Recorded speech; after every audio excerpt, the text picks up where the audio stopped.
Electronic transaction.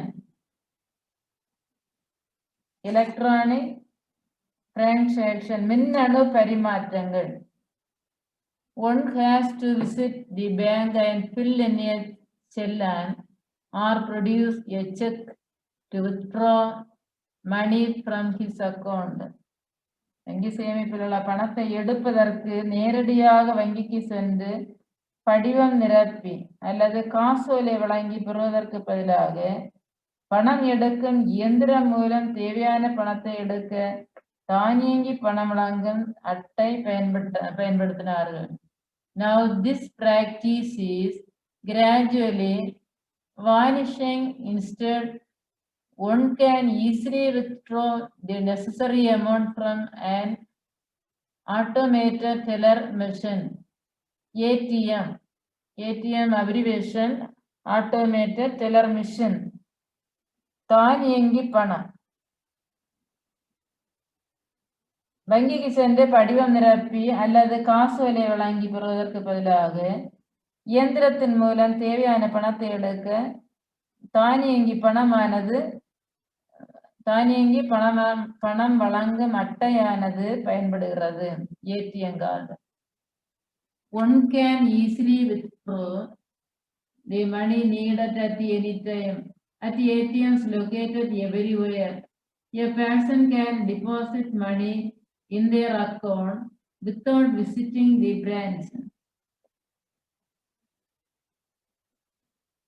வங்கிக்கு செல்லாமலேயே நமது கணக்கில் பணம் செலுத்தும் வசதி கூட சில வங்கிகளில் உண்டு. Similarly, credit cards are also available through which things are bought on credit and the amount can be paid later. அதேபோல முன்னதாக பணம் பெற்ற பின்னர் செலுத்தும் வகையில் கடன் அட்டையும் பயன்படுத்துகின்றார்கள். Nowadays, instead of using checks or demand drafts, DDs, online transactions through net banking are carried out. Through this, money is transacted to anyone who lives anywhere across the globe. இந்த குறைந்த மதிப்பு நாணயங்கள் அதிகமாக தயாரிக்கப்பட்டது. இதன் அடுத்த கட்டமாக காகித பணம் புழக்கத்திற்கு வந்தது. இப்போது உலகம் முழுவதிலும் ஏற்பட்ட பொருளாதார மந்தம். Nowadays, instead of using checks or demand drafts, DDs, online transactions through net banking are carried out. DD, demand draft, கேழ்ப்பு வரைவோலை. தமிழ்ல வந்து கேழ்ப்பு வரைவோலை. செக்கு, காசோலை அல்லது கேழ்ப்பு வரைவோலை போன்றவை பயன்படுத்துவதற்கு மாற்றாக இணைய வழி பரிமாற்றங்கள் தற்போது நடைமுறையில் உள்ளது. Through this, money is transacted to anyone who lives anywhere across the globe. நினைத்த நேரத்தில் உலகின் எந்த மூலையிலும் இருப்பவருக்கும் நொடியில் பணம் பரிமாற்றம் செய்யலாம். Technology has advanced so much that even mobile banking is widely used nowadays.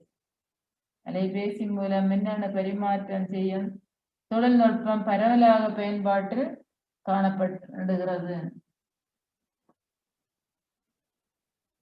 Online banking.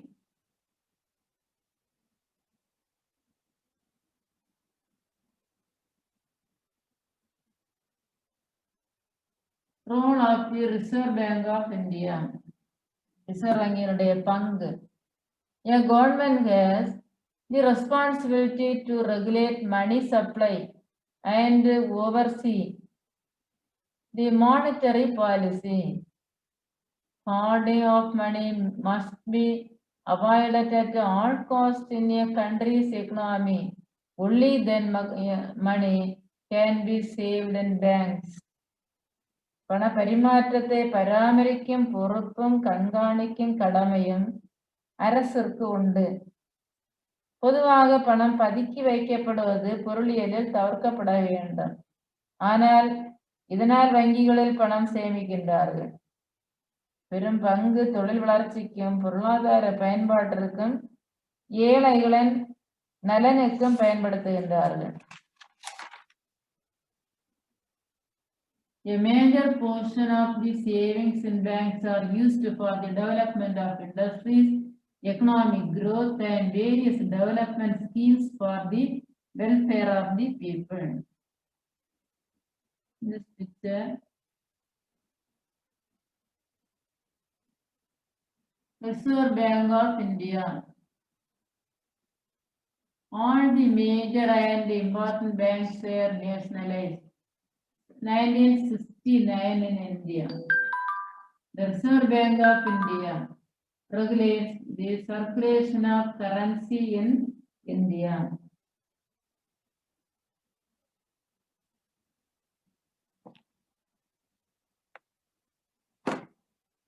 இந்தியாவில் அனைத்து முக்கிய வங்கிகளும் நாட்டுடைமையாக்கப்பட்டுள்ளதை 1969 நாம் தெரிந்து கொள்ள முடியும். இந்தியாவில் பணப்பழக்கத்தை ஒழுங்குபடுத்தும் பணியினையும் இந்திய ரிசர்வ் வங்கி மேற்கொண்டுள்ளது.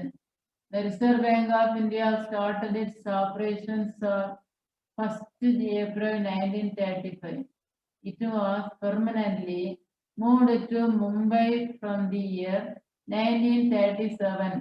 RBI was nationalized in 1949. 0.85% of the printed currency is left for circulation. According to the statistics available as on August 2018, currency worth of 19 lakh crore are in circulation. The Reserve வங்கி April 1, 1935 நிரந்தரமாக மும்பையிலிருந்து இயங்கி வருகிறது. இது 1949 ஆண்டு நாட்டுடைமையாக்கப்பட்டது. Nationalized. RBI was nationalized in 1949. August 2018 நிலவரப்படி இந்தியாவில் ரூபாய் 19 லட்சம் கோடி மதிப்பிலான பணமானது புழக்கத்தில் இருக்கின்றது. Source Reserve Bank of India. Do you know Dr. B.R. Ambedkar's PhD thesis on the problem of the rupee? Its origin and solution was the reference tool and provided guidelines for the Reserve Bank of India Act of 1934. Doctor B.R. அம்பேத்கரின் பணத்தின் சிக்கலும் அதன் தீர்வும் என்ற ஆராய்ச்சி கட்டுரையின் அடிப்படையில் தான் இந்திய ரிசர்வ் வங்கியின் அடிப்படை சட்டம் 1934 உருவாக்கப்பட்டுள்ளது. Relationship between money and prices. பணம் மற்றும் விலை தொடர்பான கருத்துக்கள். There is a close relationship between volume of circulation money and the price of things. 90% of the products are manufactured with the main aim of sales or mean for services. Growing crops and production are done on a commercial basis rather than on a subsistence level. This prominence also increased the importance of the market and money.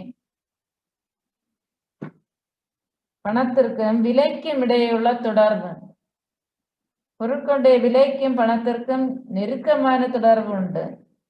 ஏனெனில் தற்போது தயாரிக்கப்படும் பொருட்களில் 90% விற்பனை அல்லது சேவை தொழிலை இலக்காக கொண்டே தயாரிக்கின்றார்கள்.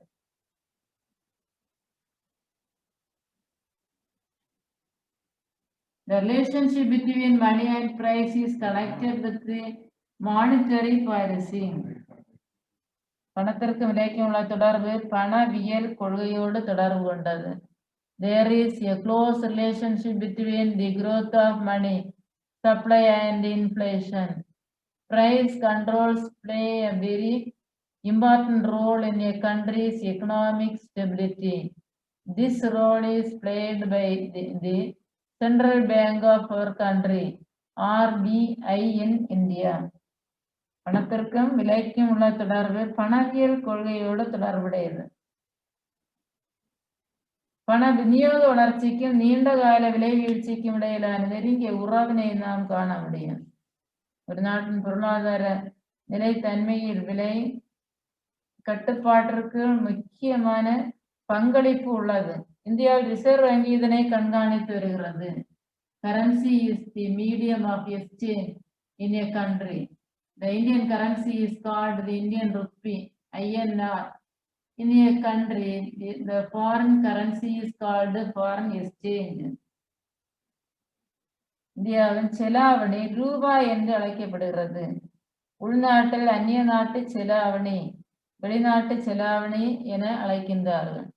Purchasing capacity of all currencies in the world are compared using the US dollar as the standard currency. This value differs from country to country. Most of the international trade transactions are carried out in US dollar. நாடுகளுக்கு இடையிலான பணம் செலாவணி பணம் என அழைக்கப்படுகிறது. இந்தியாவில் செலாவணி ரூபாய் என்று அழைக்கப்படுகிறது. உள்நாட்டு அந்நிய செலாவணி வெளிநாட்டு செலாவணி என அழைக்கப்படுகிறது. ஆக்டிவிட்டி பேங்க்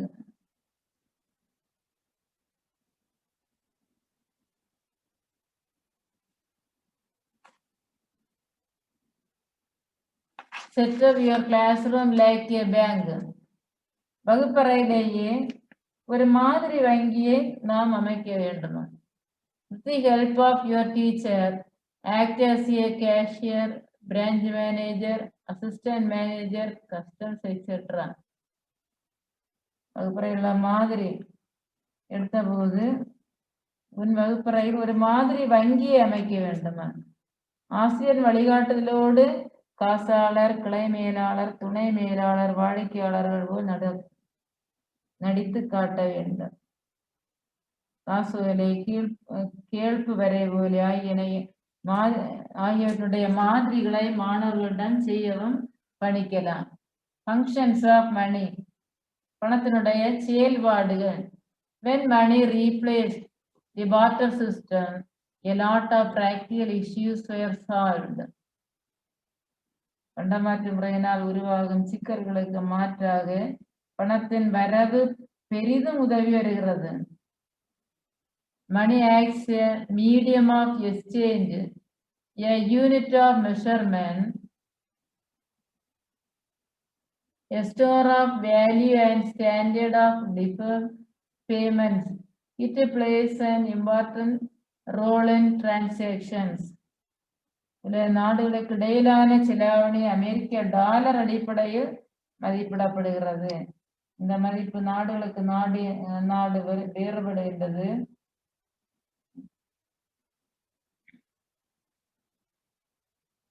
கண்ட்ரி கரன்சி, நாடு செலாவணியினுடைய பெயர்.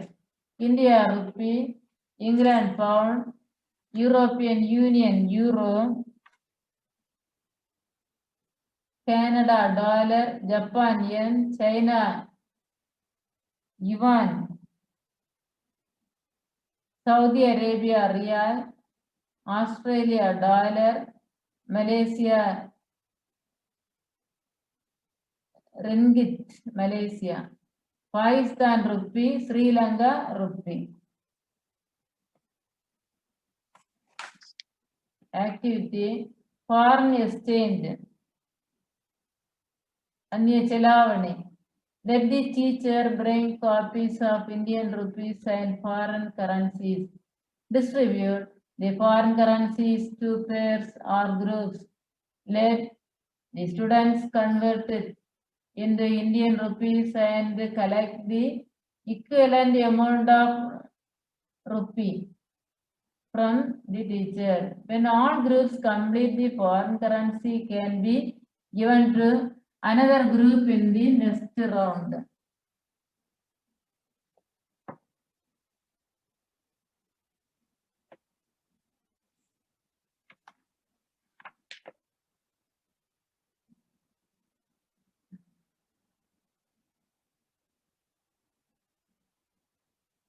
Medium of exchange. Money should be accepted liberally in exchange of goods and services in money. Unit of account. Money should be the common standard unit of calculating a country's total consumer goods, products, services, etc. For example, if a book costs raise 50, it means that the price of the book is equal to 50 units of money. Money is used to measure and record financial transactions in a country. Unit of account. கணக்கு பரிமாற்றம் செய்யக்கூடிய பொருட்களை கணக்கு வடிவில் அல்லது அலகு வடிவில் மதிப்பீடு செய்கின்றார்கள். ஒரு நாட்டின் அனைத்து நுகர்பொருட்கள் கன்சியூமர் குட்ஸ் நுகர்வு பொருட்கள், ப்ராடக்ட்ஸ் தயாரிப்புகள், சர்வீசஸ் மதிப்பினை கணக்கிடுது. இவை பொதுவான அரங்கப்படுத்த ஒரு அலகாக இருக்க வேண்டும். For example, if a book costs ₹50, it means that the price of the book is equal to 50 units of money. Money is used to measure and record financial transactions in a country. ஒரு புத்தகத்தினுடைய விலை ₹50 என்றால் அப்பகுதியின் விலையானது அப்புத்தகத்தின் விலையானது 50 பண அலகுகளுக்கு இணையானது என்று பொருள். பணமானது ஒரு நாட்டில் நடைபெறும் நிதி பரிவர்த்தனைகளை அளவிட கணக்குகளாக பராமரிக்கவும் பணம் பயன்படுகிறது. A store of value. மதிப்பீட்டினை சேமித்தல். Money is used as a store of purchasing power. It can be used to finance future payments. பணத்தினை சேமிப்பதன் மூலம் எதிர்காலத்திற்கான வாங்கும் ஆற்றலை சேமித்திருக்கின்றார். Hearts. உயர் சிந்தனை வினா. How important is foreign exchange to one's country? ஒரு நாட்டிற்கு அந்நிய செலாவணி எவ்வாறு முக்கியத்துவம் பெறுகிறது? கிரெடிட் கடன். Farmers avail credit during monsoons for buying seeds, agricultural input and other expenses.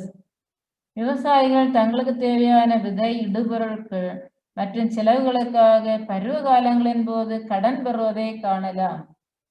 Traders and small entrepreneurs need credit for their needs.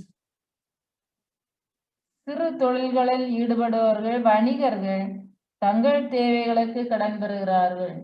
Even large industries receive credit to take up their new projects. பெரிய தொழில் நிறுவனங்கள் கூட தங்கள் புதிய திட்டங்களுக்காக கடன் பெறுகின்றார்கள். Credit is available from கடன் கிடைக்க பெறும் நிறுவனங்கள். Formal financial institutions like nationalized and private banks and cooperative banks. முறைப்படி நிதி நிறுவனங்களான நாட்டுடைமையாக்கப்பட்ட வங்கிகள், தனியார் வங்கிகள் மற்றும் கூட்டுறவு வங்கிகள். Informal financial institutions. முறைசாரா நிதி நிறுவனங்கள். Micro credit is received through self-help groups, SHG. சுய உதவி குழுக்கள் மூலம் பெறப்படும் நுண்கடன்கள் என 3 வழிகளில் கடன் பெறுகின்றார்கள். ஒன்று முறைப்படி நிதி நிறுவனங்களான நாட்டுடைமையாக்கப்பட்ட வங்கிகள் மூலம், இரண்டாவது முறைசாரா நிதி நிறுவனங்கள் மூலம், மூன்றாவது சுய உதவி குழுக்கள் மூலமும் கடன் பெறுகின்றார்கள். As far as nationalized banks and cooperative banks are concerned, the interest to credit is comparatively lesser and there is guarantee for the pledged goods. நாட்டுடைமையாக்கப்பட்ட வங்கிகள், கூட்டுறவு வங்கிகளை பொறுத்தவரை கடனுக்கான வட்டி குறைவு, ஈடு வைக்கப்படும் பொருட்களுக்கான பாதுகாப்பும் அதிகம். Informal financial institution, முறை சாரா நிதி நிறுவனங்கள். Informal financial institutions are easily approachable to the customers with the flexible produces. முறை சாரா தனியார் நிறுவனங்களை வாடிக்கையாளர்கள் அணுக எளிதாக இருக்கு. But there are issues like the safety of items pledged, high rates of interest and modes of recovery. அதிக வட்டி, ஈடு வைக்கப்படும் பொருட்களின் பாதுகாப்பு மற்றும் வசூலிக்கும் முறைகள் ஆகியவற்றில் பல சிக்கல்கள் காணப்படுகின்றது. People who live in a particular place or those who are involved in a certain work join together as a group and start saving. குறிப்பிட்ட பகுதியில் வாழ்பவர்கள் அல்லது குறிப்பிட்ட தொழிலில் ஈடுபடுபவர்கள் குழுவாக அமைந்து சிறு சேமிப்பில் ஈடுபடுகின்றார்கள். These are called as self-help groups. The nationalized banks provide help to these groups through microcredit. சுய உதவி குழுக்கள், சிறு சேமிப்பில் ஈடுபடக்கூடிய மக்கள். இவ்வாறு செயல்படும் சுய உதவி குழுக்களுக்கு அரசு வங்கிகள் கடனுதவிகள் கொடுக்கின்றது. சுய உதவி குழுக்கள், credit given through self-help groups for street vendors, fishermen, especially women and the poor really make a difference in their life.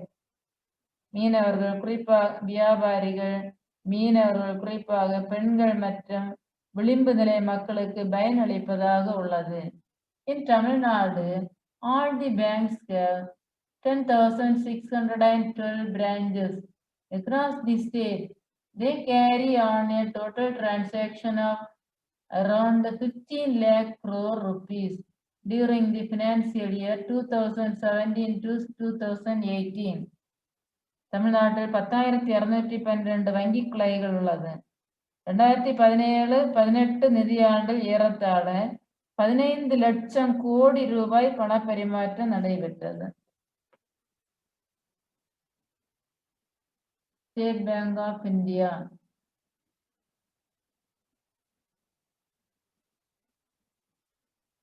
How is currency printed in India?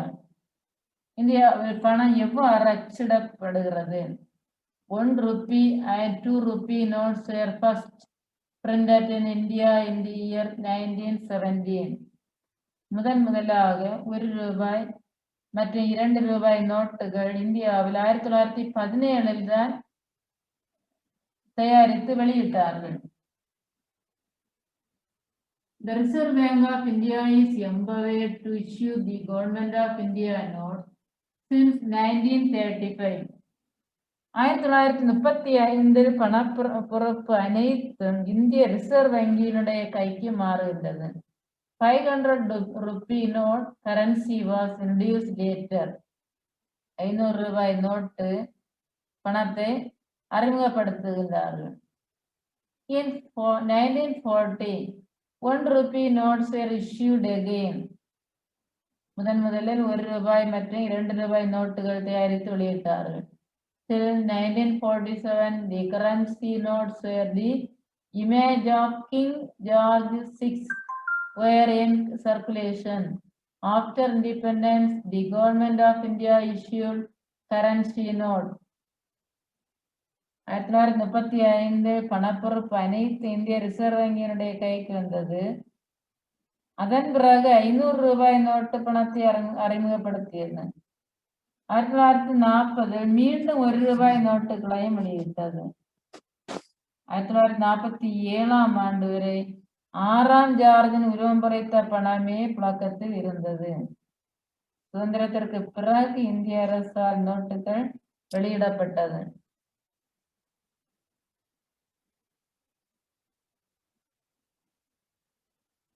In 1974, a press was started in Dewas, Madhya Pradesh. Security Printing and Mining Corporation of India Limited.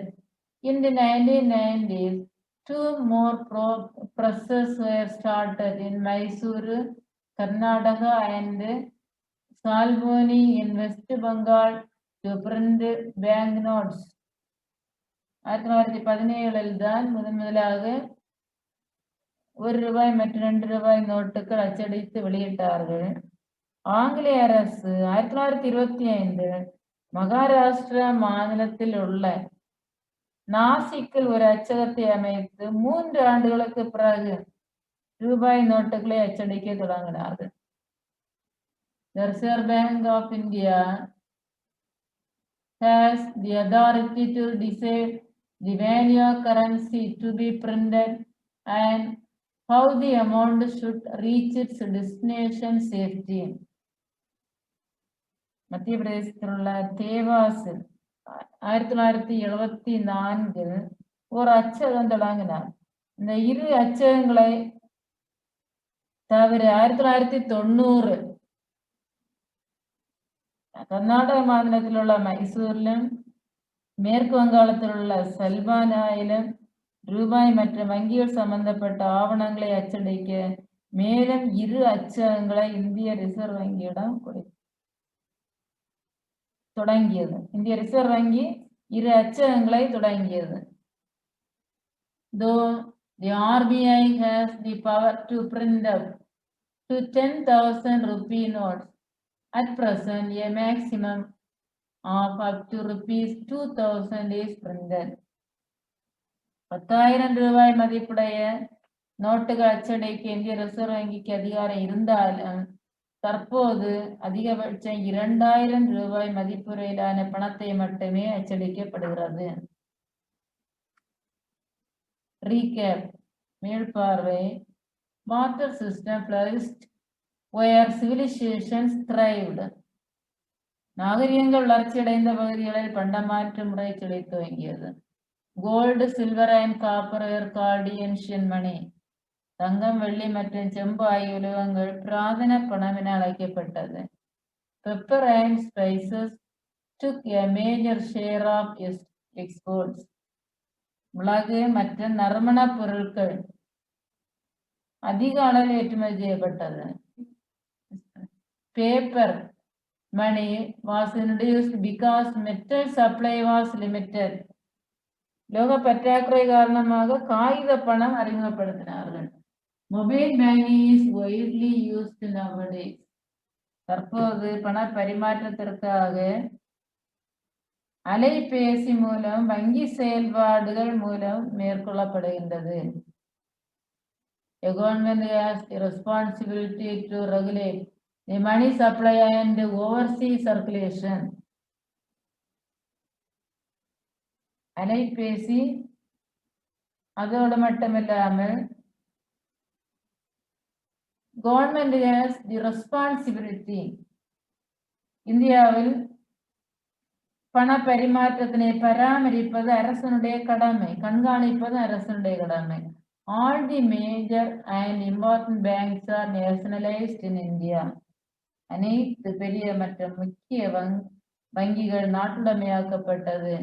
There is a close relationship between money and price. பணத்திற்கும் பொருளின் விலைக்கும் இடையே நெருக்கமான தொடர்பு உண்டு. Thank you.